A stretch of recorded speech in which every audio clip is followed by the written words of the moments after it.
Hello दोस्तों, आप सबका स्वागत है मेरे YouTube channel history with Shrish Pandey पे। अ, ये मेरा 7वां वीडियो है। इसके पहले का जो वीडियो है मेरा, उसमें मैंने ताम्रपाषाण काल के बारे में आपको एक विस्तृत जानकारी दी थी जो परीक्षा उपयोगी थी। यानी एग्जाम्स में वैसे क्वेश्चंस बहुत पूछे जाते हैं। तो अब जो मेरा अगला टॉपिक है वो है सिंधु घाटी सभ्यता। सबसे पहली चीज जो इसमें आपको जानने की जरूरत है, हालांकि परीक्षा में नहीं आता है, कि आखिर सिंधु घाटी सभ्यता का नाम कैसे रखा गया।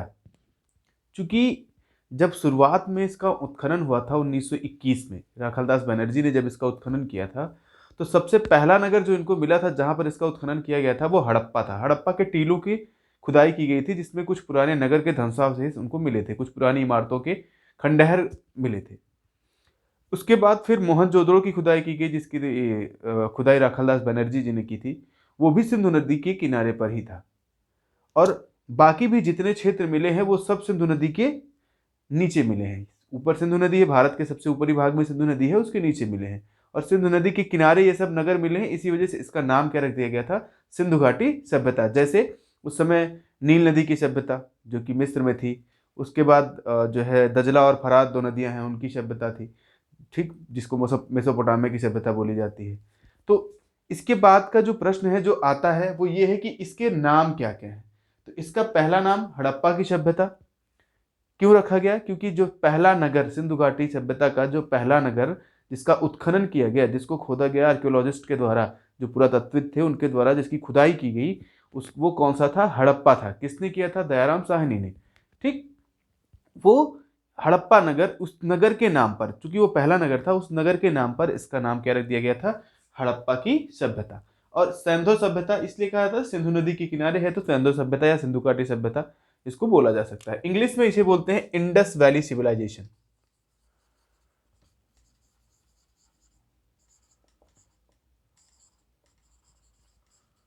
Indus valley civilisation. अभी इसी नाम से जो इंडस है, जो इंडिया हम लोग देखते हैं, जब आगे हम लोग हिस्ट्री में पढ़ेंगे तो हमको ये मिलेगा कि इंडिया का जो नाम रखा गया था वो भी इसी इंडस के नाम पर रखा गया था। इंडस नदी के पूर्व में स्थित सभी जितने भी क्षेत्र हैं उसको इंडिया कहा गया था। अगला टॉपिक क्या है, इसकी खोज किसने की थी। तो मैंने अभी आपको बताया कि सन 1921 में सर जॉन मार्शल के नेतृत्व में, सर जॉन मार्शल के नेतृत्व में राम बहादुर दयानम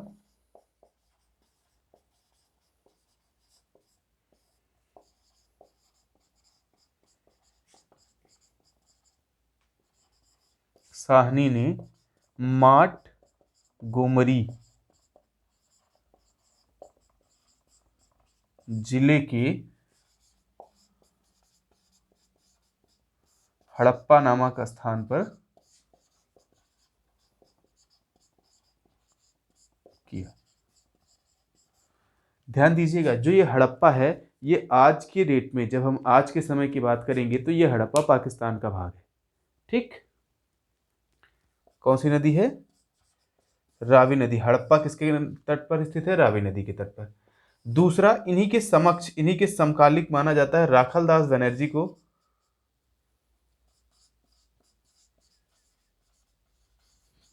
जिन्होंने मोहनजोदड़ो की खोज की थी।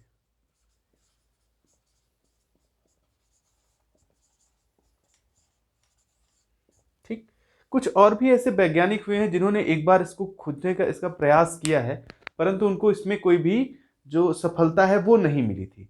तो उनके नाम भी हम जान लेते हैं कि ऐसे कौन कौन से वैज्ञानिक हैं जिन्होंने इसको खोजने का एक प्रयास किया था, या फिर उनका कुछ ये कह सकते हैं कि उनका कोई विशेष योगदान रहा है। तो उनमें 3 नाम आते हैं जो अभी मैं आपको तुरंत यहीं पे बता देता हूं, वो कभी कभी पूछे जाते हैं एग्जाम में। तो इसके विषय में जो सबसे पहला नाम आता है वो आता है चार्ल्स मैसन का, जिन्होंने 1826 में सबसे पहले हड़प्पा का दौरा किया था। पाकिस्तान में उन्होंने हड़प्पा का दौरा किया था, और इन्होंने वहाँ की कुछ बेसिक जानकारी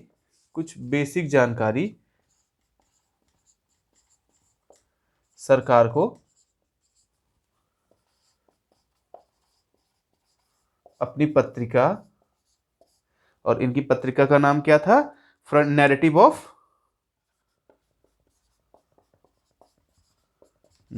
ऑफ जर्नी।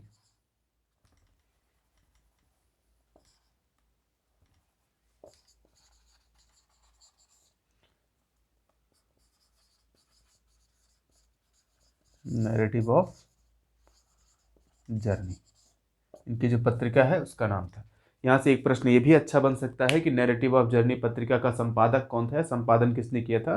तो चार्ल्स मैसन ने कब किया था? 1826 में। और इसी पत्रिका के माध्यम से उन्होंने एक लेख लिखा था जिसमें उन्होंने ये बताया था कि यहाँ पर कुछ टीले हैं जो विशेष हैं, वहाँ की बेसिक जानकारी लोगों को से बात करके उन्होंने सरकार तक पहुँचाई थी।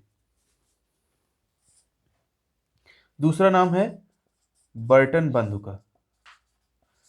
हालांकि इन्होंने कोई विशेष योगदान इसमें नहीं दिया था, इनका योगदान सिर्फ इतना था कि 1856 में ये क्या कर रहे थे कि पाकिस्तान में जो रेल की लाइन बिछ रही थी, पटरी बिछ रही थी, उसको बिछाने का काम बर्टन बंधु करवा रहे थे। ये वहाँ के इंजीनियर थे। तो इन्होंने उन टीलों से जो इनको ईंटें मिली थी, उन ईंटों का इस्तेमाल करके जो अपना काम है वो करवाया था। हालांकि इनका इसमें इस लहजे से हम देखें तो इनका इस सभ्यता के उत्खनन में या अन्वेषण में कोई विशेष योगदान नहीं है। लेकिन जो अगला नाम आता है वो इसके अन्वेषण में बहुत ज़्यादा महत्वपूर्ण है, जिसका नाम है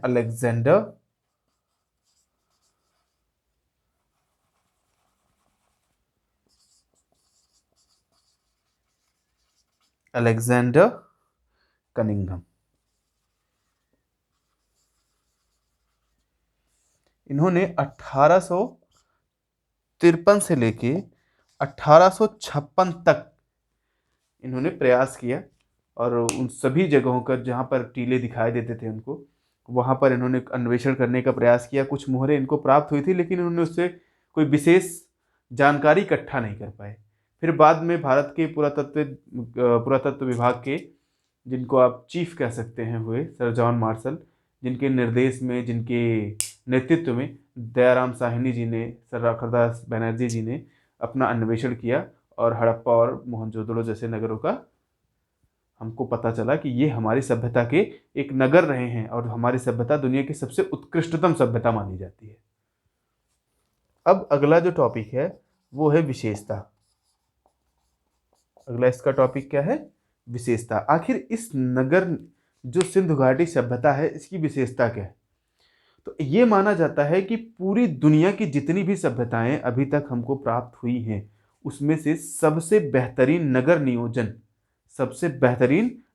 नियोजन और ड्रेनेज सिस्टम कहाँ का था? सिंधु घाटी सभ्यता का। ड्रेनेज सिस्टम मतलब जल निकासी व्यवस्था, और नगर नियोजन, नगर में जो घर बने थे किस तरह से थे। ऐसा माना जाता है कि सबका जो मकान है वो किस तरह से बना गया था, क्या उसका। तो अभी हम इसके बारे में ना, जब हम आगे चलेंगे, अभी जैसे ही हम सारे ख़त्म करते हैं, लास्ट वीडियो में मैं नगर नियोजन के बारे में आपको विस्तृत जानकारी दूंगा। जब सिंधु घाटी सभ्यता की मैं अंतिम वीडियो दूंगा, तो उसमें मैं आपको उस नगर नियोजन के बारे में और क्या क्या विशेष था इसके बारे में मैं आपको पूरी विस्तृत जानकारी दूंगा। तो अभी विशेषता में सिर्फ इतना जान लीजिए कि इसकी विशेषता थी कि यहाँ की जो नगर नियोजन है, जो यहाँ का नगर नियोजन है, और जो जल निकासी व्यवस्था यानी ड्रेनेज सिस्टम है, वो बहुत ही बेहतरीन था। उस समय की, अपने समय की जितनी भी सभ्यताएं उस समय डेवलप हुई थी, उनमें सबसे बेहतरीन माना जाता है। जो अगला है वो क्या है? काल निर्धारण।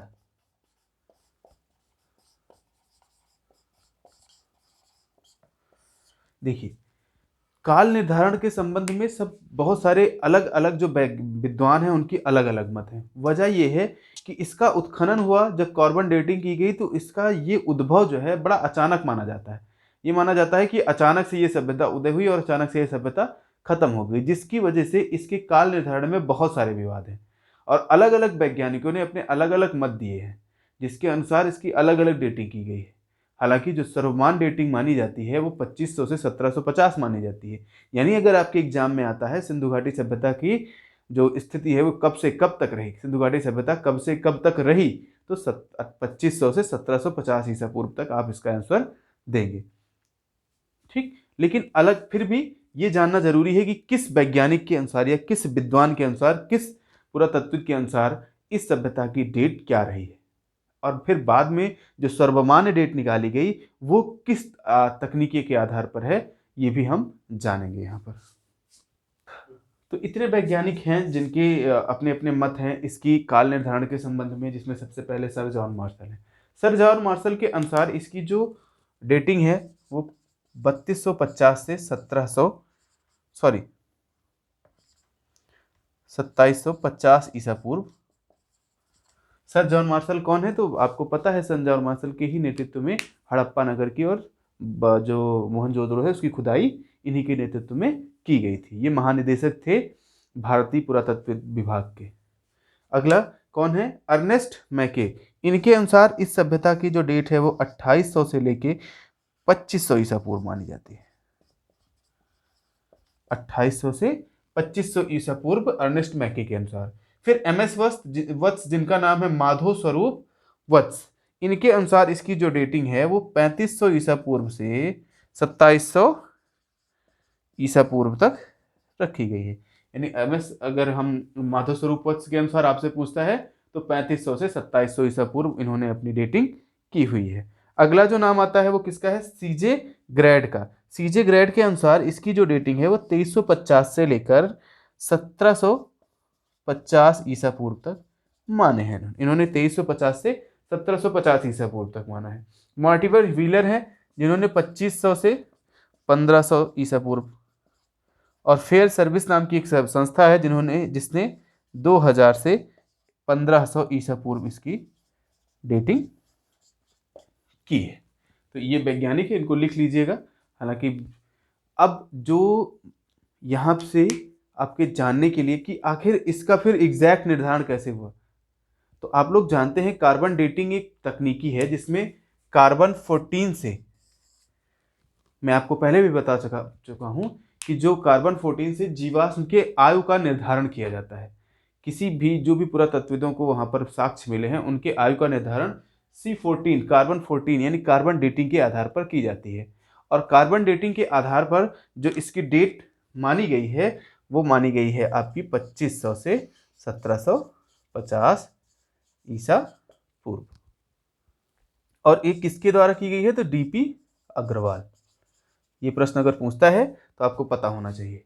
ये एक माना जाता है कि सिंधु सभ्यता का जो परिपक्व काल है वो लगभग आज से 2200 से 2000 ईसा पूर्व के मध्य सिंधु सभ्यता अपने परिपक्व अवस्था में प्राप्त कर चुकी थी। और उसके बाद 1750 में आते आते ये सभ्यता पूर्ण रूप से विलुप्त हो जाती है। क्यों होती है इसका भी आपके लिए एक जो अगला वीडियो जो आएगा तो उसमें क्यों होती है, जब हम नगर नियोजन पढ़ेंगे तो नगर नियोजन के बाद इसके ये भी कारण पढ़ेंगे कि आखिर इतनी बड़ी सभ्यता एक साथ विलुप्त क्यों हो गई। तो उसमें भी अलग अलग वैज्ञानिकों के अपने अलग अलग मत हैं, तो उसको भी हम पढ़ेंगे। अगला है विस्तार, कि कहां से कहां तक इसका विस्तार था। तो अगर उत्तर में सबसे उत्तरी पॉइंट इसका देखेंगे तो हम मांडा, जो किस नदी के किनारे पर था, चिनाब। कहां पर था, तो श्रीनगर में।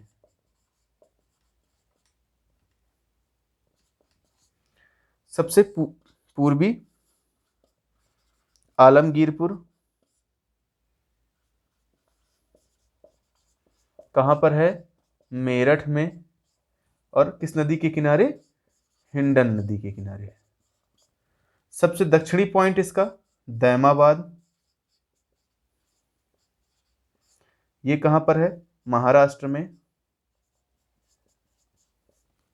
कौन सी नदी के किनारे है, प्रवरा। जो सबसे पश्चिमी पॉइंट है वो कौन सा है, सुतकांगे डोर। कहां पर स्थित है, पाकिस्तान में। कौन सी नदी के किनारे है ये सुतकांगे डोर, कौन सी नदी है, दास्क नदी। तो सबसे उत्तरी पॉइंट मांडा, किस नदी के किनारे है, चिनाब। कौन से में है, श्रीनगर में। सबसे पूर्वी पॉइंट आलमगीरपुर, मेरठ जिले में है, उत्तर प्रदेश में, हिंडन नदी के किनारे। सबसे दक्षिणी पॉइंट दैमाबाद, प्रवरा नदी के किनारे है। कहां पर है, महाराष्ट्र में। अगला सुतकांगे डोर, दास्क नदी के किनारे है, और ये कहां पर है, पाकिस्तान में। प्रश्न आता है कि इसका स्वरूप कैसा है, मतलब ये जो विस्तार है ये किस स्वरूप में है, इसका एक्चुअल शेप क्या है। What is the actual shape? Actual shape इसका त्रिभुजाकार है, कुछ ऐसे।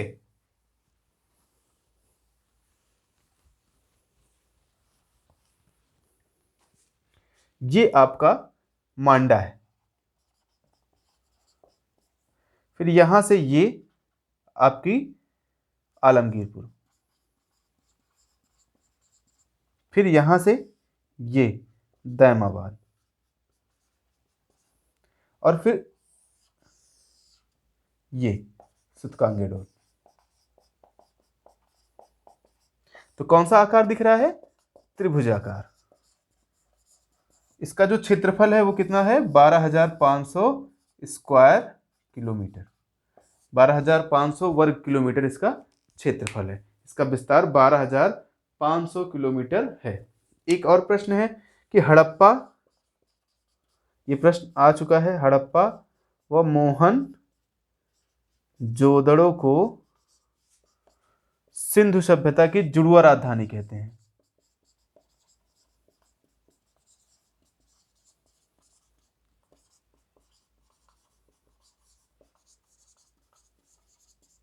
हड़प्पा व मोहनजोदड़ो को सिंधु सभ्यता की जुड़वा राजधानी कहते हैं।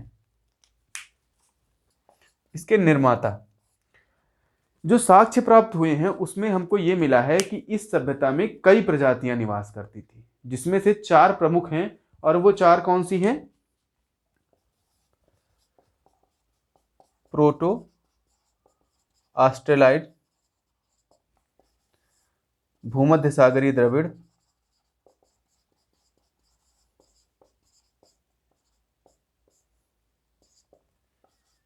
नंबर 3 अल्पाइन और मंगोलाइड।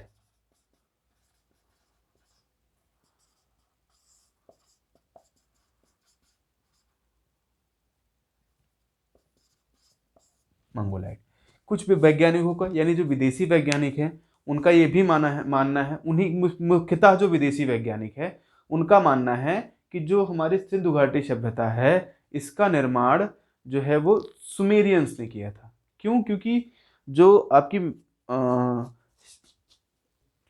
सुमेरियन ने, क्योंकि सुमेरिया में भी जो सभ्यता इनको मिली है उसमें जो है बहुत सारे जो चीज़ें हैं जो दोनों की मैच करती हैं। जैसे जो प्रमुख देवी देवता यहाँ पर थे वही सेम वहाँ पर थे। जो नगरों में जो भवन बने थे उनकी जो प्रकृति वो भी सेम थी। तो इसलिए उन लोगों ने अपना तर्क दिया कि सुमेरियन है। और जो भारतीयों का तर्क रहा वो भारतीयों का अपना अलग तर्क रहा कि नहीं, सुमेरियन नहीं थे, क्योंकि वो वैसी नगर जो जल निकासी पद्धति थी वो यहाँ के जैसी वहाँ पर नहीं थी। तो ये माना गया कि हो सकता है कि व्यापार था, मोहरें दोनों जगह इस्तेमाल की जाती थी और व्यापार था एक दूसरे से, तो उस वजह से दोनों के भवन निर्माण में आप एक समानता प्राप्त कर सकते हैं कि हाँ, दोनों के भवन निर्माण एक समान है। तो अलग अलग वैज्ञानिकों का अपना अलग अलग मत रहा है कि किसने इसको जो है इसके निर्माता कौन रहे हैं। इसमें जो पहले वैज्ञानिक हैं वो डॉक्टर लक्ष्मण स्वरूप और रामचंद्र हैं, जिनका मानना था कि इस सभ्यता का निर्माण किन्होंने किया था? आर्यों ने किया था। हालांकि ये पूरी तरीके से नकार दिया गया, क्योंकि आर्यों का जो आगमन है वो भारत में लगभग 1000 से 1500 ईसा पूर्व के बीच माना जाता है, जिसमें आप ऋग्वैदिक सभ्यता पढ़ते हैं। दूसरा वैज्ञानिक कौन थे? The Gordon Childe. आपके नाम से ही दिख रहा होगा विदेशी वैज्ञानिक है, तो इन्होंने किसको बताया? सुमेरियन को बताया। अगला जो नाम है राखलदास बनर्जी, इंडियन है, तो इन्होंने किसको बताया? द्रविड़ को। फिर व्हीलर ने बताया दस्यु एवं दास। तो ये इसको बिल्कुल नहीं माना गया। जो सर्वमान्य है, जो इसमें सर्वमान्य है, वो कौन सा है? द्रविड़। सबका ये मानना है कि इस सभ्यता का निर्माण द्रविड़ों ने किया है। यानी वैज्ञानिकों का, इतिहासकारों का जो सबसे बड़ा एक कुनबा है वो ये मानता है कि द्रविड़ों ने ही सिंधु घाटी सभ्यता की निर्माण किया था। अगला जो वीडियो आएगा उसमें हम यहाँ पर के जो मुख्य नगर हैं उनके बारे में बात करेंगे कि कौन कौन से मुख्य नगर हैं। अगले वीडियो में पूरा एक ही वीडियो में पूरे जो मुख्य नगर हैं सिंधु घाटी सभ्यता के, उनकी क्या विशेषता है, कैसे है, वो हम पढ़ेंगे। तो अगर आपको ये वीडियो अच्छा लगा हो तो प्लीज़ लाइक कर दीजिए, कमेंट कीजिए, और हाँ, चैनल ज़रूर सब्सक्राइब करिए और इस वीडियो को ज़्यादा से ज़्यादा शेयर करिए ताकि आपके दोस्तों तक ये वीडियो पहुँच पाए, ज़्यादा से ज़्यादा लोगों तक ये वीडियो पहुँच पाए। धन्यवाद।